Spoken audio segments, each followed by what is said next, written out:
এই রমাদানে আমাদের কি করণীয়? সংক্ষেপে 7টা করণীয় 7 মিনিটে বলে আমরা বিদায় নিব ইনশাআল্লাহ। বলেন, রমাদানে, আসন্ন রমাদানে আমাদের 7টি করণীয়। 1 নাম্বার করণীয়, এই রমাদানকে আপনি কোরআনময় করে তুলুন। কোরআনময় করে তুলুন 2025 এর রমাদান। এই হচ্ছে আজকের প্রোগ্রামের স্লোগান। জোরে বলেন ঠিক কিনা? আনাস রাদিয়াল্লাহু তাআলা আনহু বলতেন, রুব্বা কারি লিল কোরআন ওয়াল কোরআন ইয়ালআনহু।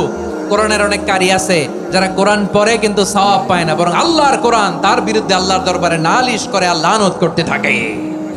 আমরা কি ওইরকম কোরআনের তেলাওয়াতকারী হতে চাই? না। ধীরস্থির ভাবে ওয়ারাত্তিলিল কোরআন তারতিলা, তারতিলের সাথে পড়বেন। বিষ্ণু ইসা ইসলাম কানা ইয়ামুদ্দু সাওতাহু মাদ্দান, টেনে টেনে পড়তেন।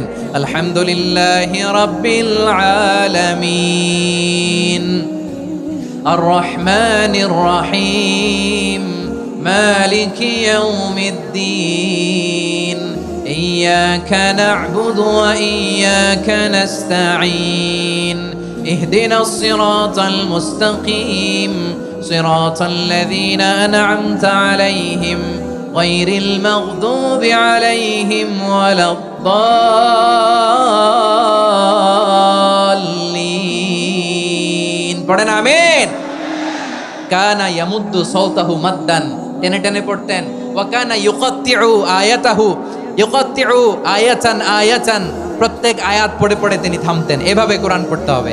আমাদের অনেক মা বোনেরা কোরআন খতম করতে যে এমন ভাবে তেলাওয়াত করেন, কোরআন তেলাওয়াতের আদব আর অবশিষ্ট থাকে না। আমরা তার দিলের সাথে তেলাওয়াত করব, যেমনটি আমি পড়ে শোনালাম। বিষ্ণু ইসলাম প্রতি আয়াত শেষে থামতেন, টেনে টেনে পড়তেন, তার তিলের সাথে পড়তেন, সুর করে পড়তেন। মানলাম ইয়াতাগান্না বিল কোরআন ফালাইসা মিন্না, যে সুর করে কোরআন পড়ে না সে আমার উম্মত হতে পারে। যাইনুল কোরআন বিআসওয়াতিকুম, বিষ্ণু বলেন সুর করে কোরআন পড়বা। অনেকে কোরআনের খতম তুলবার জন্য কোরআনরে একেবারে খতম করে দেয়, এরকম আছে না নাই? কোরআনের খতম তোলার জন্য কোরআনরে কি করে? একেবারে খতম করে দেয়। না, আপনি ধীরস্থির ভাবে পড়ে যদি খতম দিতে পারেন মাশাআল্লাহ, না পারলে যতটুকু পারেন পড়বেন। এরপর অনুবাদ পড়ার চেষ্টা করবেন, তাফসীর পড়ার চেষ্টা করবেন।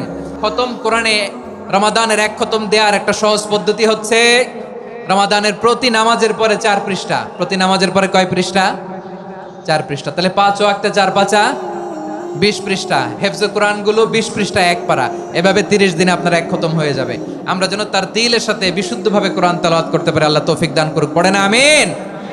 2 নাম্বার করণীয়, ধীরস্থির ভাবে তারাবির সালাতগুলো যেন আমরা আদায় করি। তাড়াহুড়ো করবেন না আল্লাহর ওয়াস্তে, তাড়াহুড়ো করবেন না, তাহলে কোরআন আমাদের জন্য বদদোয়া করবে। তারাবির নামাজ সালাতুত তারাবিহ মানে বিশ্রামের নামাজ, আর আমরা পড়ি সালাতুল কিতার, রেলগাড়ির মতো নামাজ। চিল্লায় বলেন ঠিক কিনা?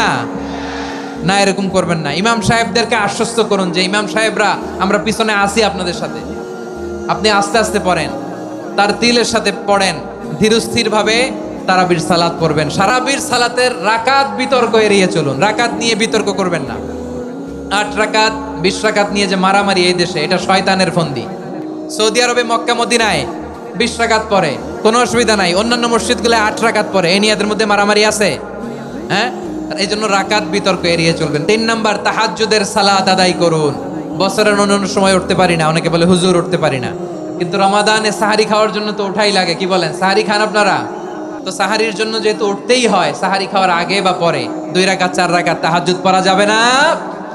রব্বুল আলামিন বলেন, ওয়ামিনাল লাইলি ফাতাহাজ্জাদ বিহি নাফিলাতান লাকা আসা আইয়াবআসাকা রাব্বুকা মাকামান মাহমুদা।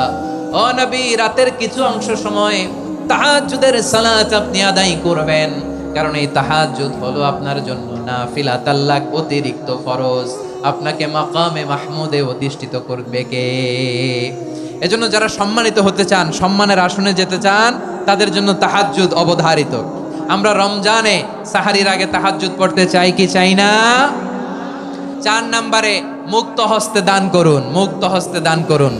ওয়ামা আতাইতুম মিন যাকাতিন তুরিদুনা ওয়াজহাল্লাহি ফাউলাইকা হুমুল মুদঈফুন। তোমরা মনে করো না যাকাত দিলে তোমাদের সম্পদ কমে যায়, এটা ভেবো না, বরং তোমরা আল্লাহর খুশির জন্য যে যাকাত দাও, তারপরে তোমার যে সম্পদ থাকে ওই সম্পদের মধ্যে প্রবৃদ্ধি দান করে কে? আপনি মনে করছেন দিলে কমে? চাঁপাইনবাবগঞ্জের ভাইয়ের আওয়াজ করে বলেন, দান করলে কি সম্পদ কমে নাকি বাড়ে? আওয়াজ করে বলেন, কমে না বাড়ে? বাড়ে। যেটা দান করেন, কামাসালি হাব্বা আম্বাতাত সাবআ সানাবিলা ফি কুল্লি সুমবুলাতিন মিয়াতি হাব্বা। 1 টাকা দান করলে এটা চারা বীজের মতো, রূপে দিলে 7টা শীষ, প্রতি শীষে হয় 100 শস্য দানা। আল্লাহ যারে চায় এরকম বাড়ায় দেয়, প্রবৃদ্ধি দেয়। সুবহানাল্লাহ।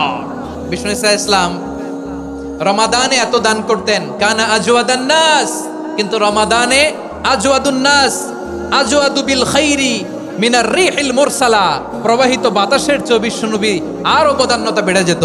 প্রবাহিত বাতাস যেমনি সবাইরে বাতাস দেয়, আস্তিক নাস্তিক মুমিন কাফির সবাইকে শীতল করে দেয়, তেমনি নবীজির রমাদানের দান ছিল এমন, কেউ নবীর কাছে চেয়ে ফিরে গিয়েছে এর নজির নাই। জোরে বলেন সুবহানাল্লাহ। রমাদানে দান করব, ইফতার শেয়ার করব। কাউকে ইফতারি করালে সারাদিন রোজা রেখে তার যে সওয়াব, আপনি ইফতার করানোর কারণে আপনার আমলনামায় ওই সওয়াব আল্লাহ ঢুকাই দিবেন। পড়েন সুবহানাল্লাহ। সাহাবারা বললেন, নবী আমরা গরিব মানুষ, ইফতারি খাওয়ানোর পয়সা নাই। আল্লাহর হাবিব বললেন, ওয়ালাউ বিমাজকাতি লাবান, 1 ঢোক দুধ, ওয়ালাউ বিতামরা, 1টাও খেজুর, ওয়ালাউ বিশারবাতিমা, 1 ঢোক পানি খাইয়েও যদি কারো রোজা ভাঙাও, তারপরে ওই সওয়াব তোমার আমলনামায় দিবে কে? তাহলে মুক্ত হস্তে দান করুন, 4 নাম্বার। 5 নাম্বার হচ্ছে কদর তালাশ করুন, রমজানের সবচেয়ে দামি সময়। বিষ্ণু বলেন, মান হুরিমা খাইরাহা ফাকাদ হুরিম, যে কদর মিস করলো সে সব মিস করলো, হি ইজ দ্য লুজার। আচ্ছা বলেন, এই বরকতের মাসে আমরা কি লুজার হতে চাই না গেইনার হতে চাই? সবাই বলেনি, বলেন এই রমাদানে আমরা লুজার হব না গেইনার হব? লাইলাতুল কদরি খায়রুম মিন আলফি শাহর, 1000 মাসের চেয়েও সেরা। 1000 মাসে হয় 83 বছর 4 মাস। 83 বছর 4 মাস টানা ইবাদত করলে যেই সওয়াব, কদরের রাতে ইবাদত করলে অতটুকু সওয়াব আপনি পাবেন, আল্লাহ সেটা বলে নাই। আল্লাহ বলে তার চাইতে বেশি সওয়াব দিয়ে আপনার আমলনামা ভরে দিবে কে? কদর যেন মিস না হয়। 21, 23, 25, 27, 29 নাকি খালি 27? আপনারা কি খালি 27? হ্যাঁ না, ফালতামিসু ফিল আশরিল আওয়াখিরি ফিল মিনাল ভিতরি, রমজানের শেষ দশকের বেজর রাতগুলোকে কদর হিসেবে তালাশ করো। আল্লাহর হাবিব সাল্লাল্লাহু আলাইহি ওয়াসাল্লাম শেষ 10 দিন টানা ইবাদত করতেন, টানা ইবাদত, সারা রাত জেগে ইবাদতের নজির নবীজির নাই, শুধু রমজানের শেষ দশক ছাড়া। সুবহানাল্লাহ বলেন। নিজেও ঘুমাতেন না, ফাতেমা রাদিয়াল্লাহু তাআলা আনহু, আলী রাদিয়াল্লাহু তাআলা আনহু কাউকে ঘুমাতে দিতেন না, সবাইকে জাগিয়ে তুলতেন। আমরা সারা রাত জেগে ইবাদত করব, রাজি আছেন তো?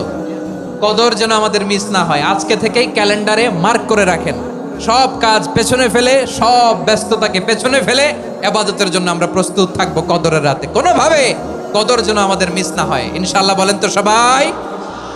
6 নম্বরে পারলে ইতিকাফ করবেন। আল্লাহর হাবিব সাল্লাল্লাহু আলাইহি ওয়াসাল্লাম প্রতি বছর 10 দিন ইতিকাফ করতেন। যে বছর ইন্তেকাল করবেন সে বছর 20 দিন ইতিকাফ করেছেন। আপনি বলবেন, হুজুর ইতিকাফ না করলে সমস্যা কি? আমার নবী একটা ইবাদত সারা জীবনেও ছাড়ে নাই, আর আপনি জীবনে একবারও করেন নাই। এবার হিসাব আপনার কাছে, হিসাব আপনার কাছে। না পারলে অন্তত রাত্রি বেলাগুলো মসজিদে কাটাবেন। পারবেন তো ইনশাআল্লাহ? সব শেষে শিশু এবং নারীদের ব্যাপারে বিশেষ খেয়াল রাখবেন। শিশুদের রমাদানের ব্যাপারে উৎসাহ দেন, তাদের প্রস্তুতি নেওয়ান, তাদেরকে রোজা রাখতে দিবেন। আমার ভাইয়েরা এবং বোনেরা, পর্দার আড়ালে মায়েদেরকে বলবো, চাপাই নবাবগঞ্জের মায়েরা, 1 দিন 2 দিন না খেয়ে থাকলে আপনার ছেলে মেয়ে মারা যাবে না, ঠিক কিনা বলেন? ওদেরকে উৎসাহিত করেন, ওদের ছোট্ট যারা রাখতে দেন, বলেন যে বাবা সকাল থেকে দুপুর পর্যন্ত না খেয়ে থাকলে তোমার অর্ধেক রোজা, এরকম 2 দিন অর্ধেক মিলে তোমার 1 রোজা। এরকম আমি কত রোজা রাখছি ছোটবেলায়, কোনো হিসাবই নাই। আমার দাদি বলতো সকাল থেকে না খেয়ে দুপুর 12টা পর্যন্ত রাখলে নাকি অর্ধেক হয়, এরপরের দিন অর্ধেক, 2 অর্ধেক মিলে 1 রোজা। এটা তো আসলে রোজা হয় না, কিন্তু তাকে উৎসাহ দেয়া। ইফতার প্রোগ্রামগুলোতে নিবেন আমাদের বাচ্চাদেরকে, দেখবেন যে ওর ক্ষুধা লাগতেছে, খায় না, কারণ কেউ খায় না। একজন আজান দিচ্ছে, সবাই খেজুর নিয়ে ইফতার করতেছে। এই দৃশ্য, এই ট্র্যাডিশন, এই ইবাদত, এই তারবিয়া ওর আগামীর জীবনটাকে সুন্দর করবে। চিল্লায় বলেন ঠিক কি না? এভাবে আগামীর প্রজন্মকে আমাদের গড়তে হবে। শিশুদের রোজার ব্যাপারে প্রস্তুতি নিন, উৎসাহ দিন। আর নারীদেরকে কষ্ট দিবেন না। সারা দিন পেঁয়াজু, আলুর চপ, বেগুনি, পাকোড়া, ছোলা, মুড়ি, শরবত, রুয়াবজা আছে না নাই, বানাতে বানাতে আমাদের বোনেরা কাহিল হয়ে যায়। আর তারাবি পড়তে পারে না, ইবাদত করতে পারে না। আমরা যেন আমাদের বোনদের প্রতি এহসান করি। পারবেন তো সবাই?